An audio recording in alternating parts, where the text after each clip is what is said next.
అదే RTV app వార్తల్ని క్షణాల్లో చదివే అవకాశం ఉంటుంది. ఒక న్యూస్ పేపర్, ఒక టెలివిజన్ ఛానల్ మీ చేతుల్లో ఎప్పుడూ ఉంటాయి. పట్నంలో పేపర్ వాళ్ళంతా ముద్దుగా పకీరాయన అని పిలుస్తారు. ఆ పకీరాయన 2-3 రోజుల నుంచి పేపర్లకు వచ్చి పెద్ద పెద్ద మాటలు మాట్లాడుతూ ఉన్నాడు. పకీరోళ్ళని తక్కువ చేసి మాట్లాడతలేను నేను. ఆయన ఆహారం, ఆయన వేష, ఆయన భాష, ఆయన మాట్లాడే పద్ధతి. ఎవరన్నా రాజకీయ నాయకుడు ఎలక్షన్లలో ఓడిపోతే నేను చేసిన పని నచ్చలేదేమో, ఈ తాప కాకపోతే మళ్ళీ తాప ఆశీర్వదించాలని అడుగుతారు. కానీ మీ సంగారెడ్డి ఆయన ఇడిచిపెట్టినట్టు ఊరు మీద ఆయన ఏమంటుండు, జనాన్ని బహిష్కరించిండంట, సంగారెడ్డి జనాన్ని.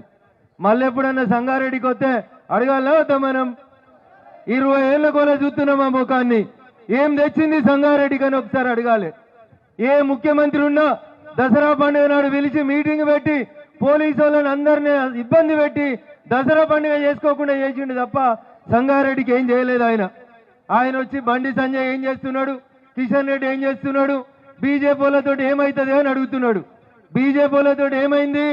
500 ఏళ్ల కోలే ప్రపంచంలో ఉన్న హిందువులందరూ ఎదిరి చూసినటువంటి రామ మందిరాన్ని, అయ్యా జగ్గారెడ్డి నువ్వు గీడికెళ్ళే రామ మందిరం కాడికెళ్ళే ఎలక్షన్ క్యాంపెయిన్ మొదలు పెడతావు కదా, ఆ రామ మందిరాన్ని ఈ దేశంలో నిర్మించిన పార్టీ, రాముడు తలిసినటువంటి పార్టీ.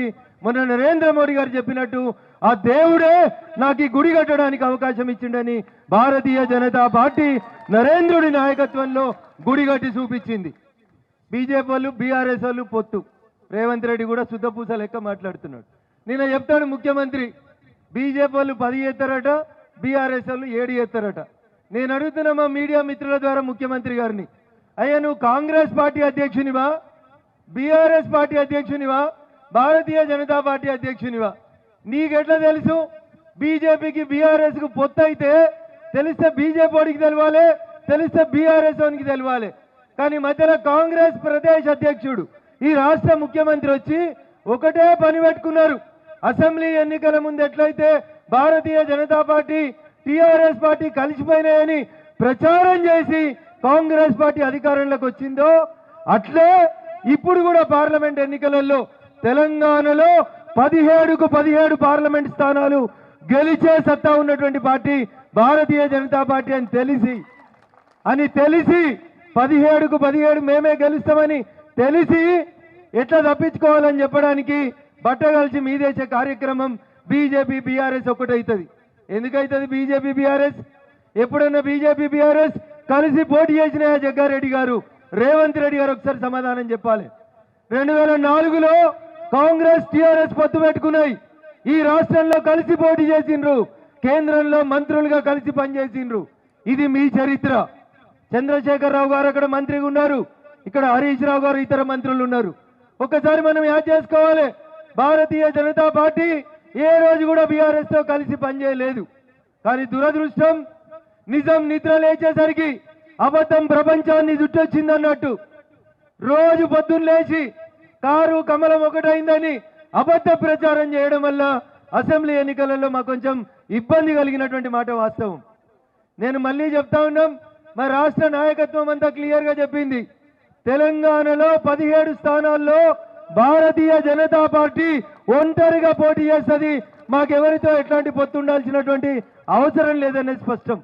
అందుకని అక్కడ వాళ్ళు ఇక్కడ వాళ్ళనే కావాలని తప్పుడు మాటలు చెప్పినా, ఇంకేమైనా దుష్ప్రచారం చేసినా దయచేసి నమ్మొద్దని సంగారెడ్డి ప్రజానికానికి నేను సవినయంగా అప్పీల్ చేస్తా ఉన్నా. సంగారెడ్డిలో పువ్వు గుర్తు పన్యాల ప్రభాకర్ గారు పోటీ చేసినప్పుడు ఎప్పుడో 30 ఏళ్ల కింద మున్సిపల్ చైర్మన్ గెలిచినటువంటి గడ్డ సంగారెడ్డి గడ్డ. తర్వాత సంగారెడ్డి నుంచి బీజేపీ ఎమ్మెల్యే కూడా గెలిచినటువంటి గడ్డ సంగారెడ్డి గడ్డ. గౌరవనీయులు ఆల నరేంద్ర గారు 1999లో ఈ గడ్డ మీది నుంచి కమలం గుర్తు నుంచి ఎంపీగా గెలిచినటువంటి గడ్డ ఈ గడ్డ. కాబట్టి వాళ్ళోళ్ళు వీళ్ళోళ్ళు వచ్చి ఏదో బెదిరిస్తామంటే, ఊకదంపుడి ఉపన్యాసాలు ఇస్తామంటే ఈడెవడు భయపడ్డాడు లేడు. 10 సంవత్సరాలుగా బీఆర్ఎస్ పార్టీ అధికారంలో ఉండి సంగారెడ్డికి ఏం చేసిందో ఒక్కసారి చూడండి. సంగారెడ్డిలో చెరువు మినీ ట్యాంక్ బండ్ అయిందో, సిద్దిపేటలో ఉన్నటువంటి కోమటి చెరువు ఎట్లుందో ఒక్కసారి చూడండి. కోమటి చెరువుకి ఇచ్చిన పైసలు ఎన్ని, సంగారెడ్డిలో ఉన్న చెరువుకి ఇచ్చిన పైసలు ఎన్ని, సిద్దిపేటలో ఉన్నటువంటి కోమటి చెరువు ఎట్లా అభివృద్ధి అయింది, 10 ఏళ్ల నుంచి మంత్రి ఉన్నటువంటి హరీష్ రావు గారు ఈ జిల్లాకి ఎంత నష్టం చేసిరో ఒకసారి మనం అందరం ఆలోచించుకోవాలి. ఏం చేయలేదు. ఇంకా ఎంఎన్ఆర్ పక్కకెళ్ళి కొత్త రోడ్ వేస్తున్నాం. మామిడిపల్లి కాడికెళ్ళి మీరు అందరు చూసిరు. ఐఐటి పక్కకెళ్ళి కొత్త రోడ్ వచ్చింది. మా మిత్రుడు సంఘ పీనే ఉన్నాడు. వెనకటికి వెళ్ళిన నారాయణ గడికి వెళ్ళి బయలుదేరితే జూబిలీ బస్ స్టాండ్లో దిగాలంటే పొద్దుగాల సతి కట్టుకొని వెళ్తే 1 గంటకు నారాయణకేళ్ళ బస్ ఎక్కితే పొద్దుగాల 1 గంటకు జూబిలీ బస్ స్టాండ్లో దిగుదురు. 6-7 గంటలు పట్టాడుది. ఇవాళ సంగపని అడుగురు, లేకపోతే మీరు ఎప్పుడన్నా జూబిలీ బస్ స్టాండ్లో బస్ ఎక్కి నారాయణఖేడ్ పోవాలంటే 3 గంటల లోపే ఇవాళ ప్రయాణం ముగుస్తుంది. ఎట్లా వచ్చింది ఈ రోడ్డు? జగ్గారెడ్డి కొట్లాడితే వచ్చిందా?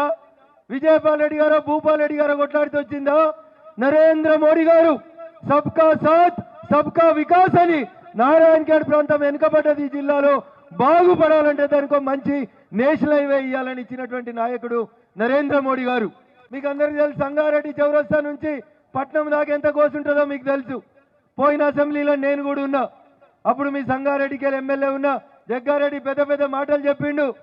కేసీఆర్ని కలిసిన, ఇప్పుడే ఉత్తరం ఇచ్చిన, సంగారెడ్డి చౌరస్తా దాకా మెట్రో కావాలని కొట్లాడుతున్నా, ఇంకా మాట్లాడితే సదాశివపేట దాకా మెట్రో కావాలని కొట్లాడుతున్నా అన్నాడు. నేను అడుగుతున్నా జగ్గారెడ్డి గారు, ఇలా మీ కాంగ్రెస్ పార్టీ అధికారంలోకి వచ్చింది కదా, 80 రోజులు అవుతుంది కదా, మీ పార్టీ ముఖ్యమంత్రి ఉన్నాడు కదా, ఒక్క రోజన్నా ముఖ్యమంత్రి దగ్గరికి పోయి అయ్యా రేవంత్ రెడ్డి గారు పటాన్ చెరువు దాకా కాదు మెట్రో, మా సంగారెడ్డి చౌరస్తాకి లేకపోతే సదాశివపేట దాకి అని ఒక్కరోజు దరఖాస్తు ఇచ్చిండా? ఒక్కసారి అప్లికేషన్ ఇచ్చిండా? పట్నంలో కూర్చొని రోజు మమ్మల్ని తిట్టేందుకు ఓ దుకాణం పెట్టుకున్నాడు జగ్గారెడ్డి. అయ్యా జగ్గారెడ్డి, నిన్ను సంగారెడ్డి ప్రజలు వద్దనుకొని మొన్ననే పంపించారు. నువ్వు బహిష్కరించుడు కాదు, వాళ్ళే నిన్ను బహిష్కరించారు. ఇక నీకు సంగారెడ్డి వాళ్ళు మళ్ళీ ఓట్లేస్తారని నేను అనుకుంటలేను. అందుకని నువ్వు చేసినటువంటి తప్పులకి ప్రజల నుంచి ప్రాయశ్చిత్తం జరగాలంటే మీ పార్టీ ముఖ్యమంత్రి దగ్గరికి పోయి నీకు చేతనైతే మియాపూర్ నుంచి పటాన్ చెరువు దాకా 14 కిలోమీటర్లు కొత్త మెట్రో వేస్తామని ప్రభుత్వం ఒక ప్రతిపాదన పెట్టింది. నీకు పరపతి ఉంటే మీ ముఖ్యమంత్రి దగ్గర నీకేమన్నా ఒక పైసా చెల్లుబాటు అయ్యేది ఉంటే పటాన్ చెరువు దాకా వచ్చే మెట్రోని సంగారెడ్డి చౌరస్తా దాకా తీసుకొచ్చి నీ పౌరుషం చూపెట్టాలి తప్ప ప్రజల్ని భయపట్టిస్తా అంటే ఎవడు భయపడ్డాడు. అది జగ్గారెడ్డి గారు గుర్తుపెట్టుకోవాలని చాలా స్పష్టంగా చెప్పదలుచుకున్నాం. తెలంగాణ లాంటి రాష్ట్రాలు ఈ దేశంలో 27 రాష్ట్రాలు ఉన్నాయి. 27 రాష్ట్రాల్లో 18 రాష్ట్రాల్లో భారతీయ జనతా పార్టీ ముఖ్యమంత్రులు ఉన్నారు. ఎక్కడ అవినీతి జరగలేదు. సారా అమ్ముకోలే, లిక్కర్ అమ్ముకోలే, కుటుంబ సభ్యులకి మంత్రి పదవులు ఇవ్వలేదు, ప్రాజెక్టులు కడతామని కమిషన్ల కోసం ప్రాజెక్టులు కూలగొట్టలేదు. కానీ ఢిల్లీలో ఆయన గెలిచిండు, నీతి కోసం గెలిచిన, అవినీతిని ఊడుస్తా అని గెలిచిండు కేజ్రీవాల్ అనే ఒక ముఖ్యమంత్రి. ఆ కేజ్రీవాల్ ఇలా కాంగ్రెస్ తో కలిసి ఎన్నికలలో పొత్తు పెట్టుకొని ఇండియా కూటమిలో పోటీ చేస్తుండు కేజ్రీవాల్, ఆమ్ ఆద్మీ పార్టీ. ఇలా కేజ్రీవాల్ ఎవరితో దోస్తానే ఎత్తాడు? తెలంగాణకు వస్తే కేజ్రీవాల్ చంద్రశేఖరరావు గారి ఇంటికి పోతాడు, చంద్రశేఖరరావుతో కలిసి బువ్వ తింటాడు. అంటే కేజ్రీవాల్ కేసీఆర్ దోస్తులా, బీజేపీ బీఆర్ఎస్ దోస్తులా? ఒక్కసారి సమాజం ఆలోచించాలి. కేజ్రీవాల్ కూడా అవినీతి లేని పాలన ఇస్తా అని చెప్పి లిక్కర్ కుంభకోణం చేసిండు. రేపో మాపోయం అవుతుందని నేను చెప్తలేను సుమా, పేపర్లలో వార్తలు వస్తా ఉన్నాయి. నేను మీ లెక్క పేపర్లు చూసిన.